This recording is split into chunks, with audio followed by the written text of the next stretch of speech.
대한민국 성우계의 살아있는 신화이자 우리 시대의 당당하고 따뜻한 어머니상을 제시했던 고성도순. 2026년의 어느 차가운 겨울날 불려온 그녀의 갑작스러운 비보는 전 국민을 깊은 슬픔과 충격에 잠기게 했다. 향년 77세. 평생을 오직 목소리 하나에 영혼을 담아 대중의 희로애락을 달랬던 그녀의 마지막 길은 눈물 섞인 애도만이 가득할 줄 알았다. 하지만 빈소의 침묵을 깨고 전해진 뜻밖의 유언장. 소식은 장례식장을 단순한 추모의 공간에서 충격과 의구심, 그리고 치열한 진실 공방이 오가는 현장으로 뒤흔들어 놓았다. 내 남편에게는 단 한 푼의 재산도 남기지 않겠다. 수십억 원대의 전 재산을 오로지 며느리에게만 상속하겠다는 전설적인 성우의 마지막 단호한 목소리. 그 이면에는 도대체 어떤 말 못할 사연과 진실이 숨겨져 있는 것일까? 본 매체는 긴박했던 장례식장의 풍경과 베일에 쌓인 유언장의 구체적인 내용을 단독 심층 취재했다. 장례식장을 메운 통곡과 예기치 못한 실신.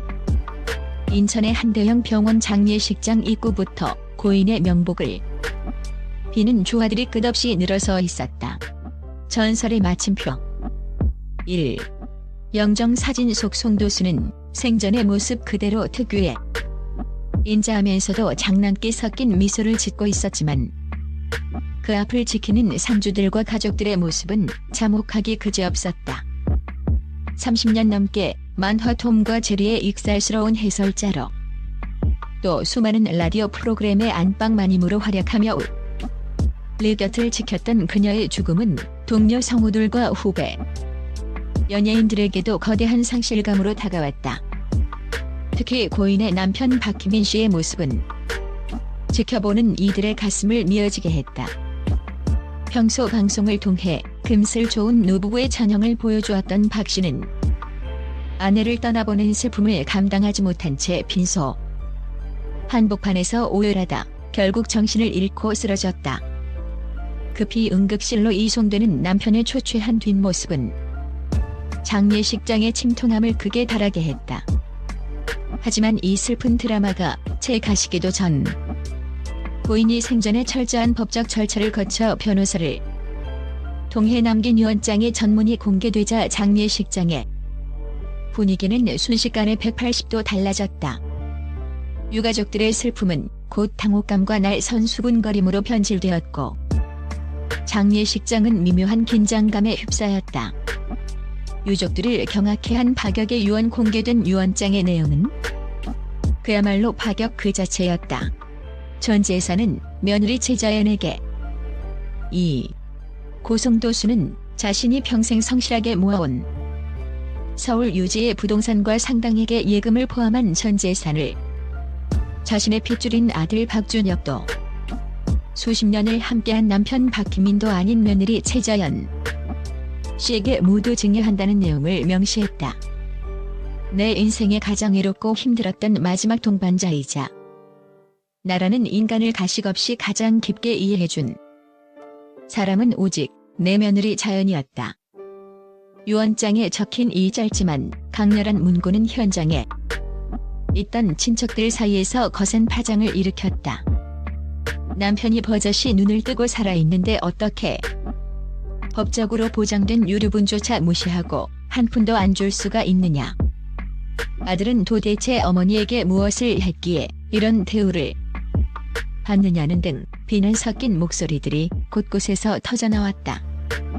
일부 유족들 사이에서는 고인이 마지막 순간에 치매를 앓았거나 판단력에 심각한 결함이 있었던 것 아니냐는 음모론까지 제기되었다. 하지만 유언장 작성 당시의 영상 녹취와 법적 공증 절차는 태클 하나 없이 완벽했다.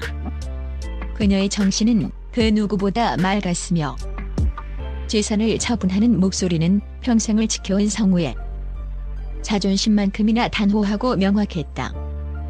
3. 전 재산 상속 며느리 최자연. 그녀는 누구이며 왜 선택받았나?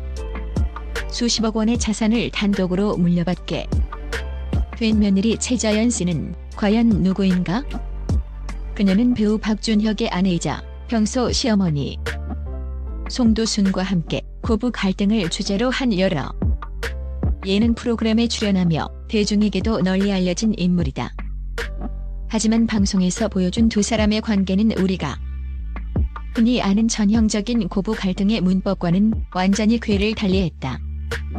송도순은 평소 방송에서도 며느리를 향해 내 친딸보다 더 편하고 속 깊은 존재, 내 성과를 다 받아주면서도 할 말은 뚝 부러지게 하는, 내가 유일하게 무서워하면서도 사랑하는 사람이라며 각별한 애정을 숨기지 않아왔다. 최자연 씨 역시 시어머니의 당당하고 직설적인 성격을 고지식하게 받아들이기보다 현대적인 감각으로 이해하고 친구처럼 소통하며 고인의 외로움을 달래왔다. 취재 결과 송도순이 이러한 파격적인 결정을 내린 데에는 그만한 이유가 있었다. 평소 남편 박희민 씨는 사람을 너무 잘 믿는 탓에 경제관념이 다소 무딘 편이었고, 아들 박준혁 씨 역시 연기 활동을 하며 수입에 기복이 심해 가게 관리에 취약한 면모를 보였다. 그 사이에서 집안의 크고 작은 대소사를 책임지고 시어머니의 건강 악화와 투병 생활을 수년간 묵묵히 그리고 가장 전문적으로 챙겨온 사람이 바로 며느리 최자연이었다. 송도순은 자신의 재산이 무분별하게 분산되어 사라지기보다 가장 신뢰할 수 있는 경영자이자 관리자인 며느리에게 모든 것을 맡겨 가족 전체의 울타리를 지키려 했던 고도의 전략적 선택을 내린 것으로 분석된다. 4. 남편의 실신, 슬픔 뒤에 숨겨진 노년의 두려움과 무서운 사랑. 남편 박희민 씨가 빈소에서 실신한 것이 단순히 사랑하는 아내를 잃은 슬픔 때문만은 아니라는 조심스러운 분석도 나오고 있다. 평생을 송도순이라는 거대한 그늘 아래서 경제적 걱정 없이 평탄하게 살아왔던 그에게 아내가 남긴 재산 한 푼 없다는 선언은 남은 여생에 대한 현실적인 공포와 배신감으로 다가왔을 가능성을 배제할 수 없다. 실제로 연예계 일각에서는 고인이 남편에게 직접 재산을 남기지 않은 진짜 이유가 남편이 노년의 주변의 유혹에 빠져 사기를 당하거나 본인의 성격상 재산을 순식간에 탕진할 것을 극도로 우려했기 때문이라는 증언이 흘러나온다. 고인은 평소 방송에서도 남편의 무던하고 거절 못하는 성격을 걱정하며 내가 먼저 가면 저 영감이 어떻게 험한 세상 살지 모르겠다는 말을 버릇처럼 남기곤 했다. 결국 한 푼도 안 준다는 냉혹해 보이는 유언장 뒤에는 남편을 가장 안전하고 확실하게 보호할 수 있는 대리인으로 며느리를 세운 송도순만의 차갑지만 뜨거운 사랑이 담겨 있었던 셈이다. 5. 60년 목소리. 인생이 남긴 마지막 반전. 진정한 가족이란 무엇인가? 송도순은 1967년 TBC 3기 공채 성우로 데뷔한 이래 약 60년간 대한민국의 목소리로 살았다. 그녀의 카랑카랑하면서도 생동감 넘치는 목소리는 세대를 초월하여 사랑받았다.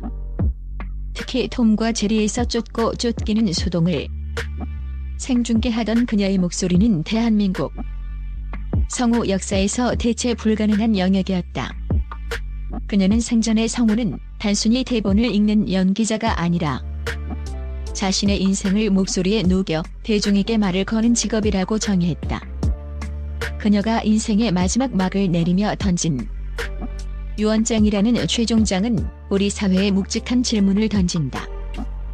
혈연이라는 당연한 굴레보다 더 깊은 인간적 신뢰, 형식적인 상속의 관습보다 실질적인 헌신에 대한 합당한 보상. 송도순은 죽음의 문턱 앞에서도 자신의 목소리로 세상의 고정관념을 통쾌하게 깨뜨리는 선택을 했다. 장례식장의 소동은 시간이 흐르며 조금씩 가라앉았지만 전 재산을 받은 며느리 최자연 씨는 고인의 깊은 뜻을 받들어 재산은 가족을 지키기 위한 수단일 뿐이며 시어머니가 남겨주신 유지대로 남편과 시아버지를 끝까지 책임지고 모시겠다는 입장을 밝혔다. 대한민국이 사랑했던 전설의 목소리 고송도순. 그녀는 이제 더 이상 우리 곁에 없지만 그녀가 남긴 파격적인 마지막 메시지는 진정한 가족의 의미에 대한 깊은 울림을 남긴 채 대중의 기억 속에 영원히 각인될 것이다. 편히 잠드소서 우리의 영원한 안방마님이자 전설의 목소리여.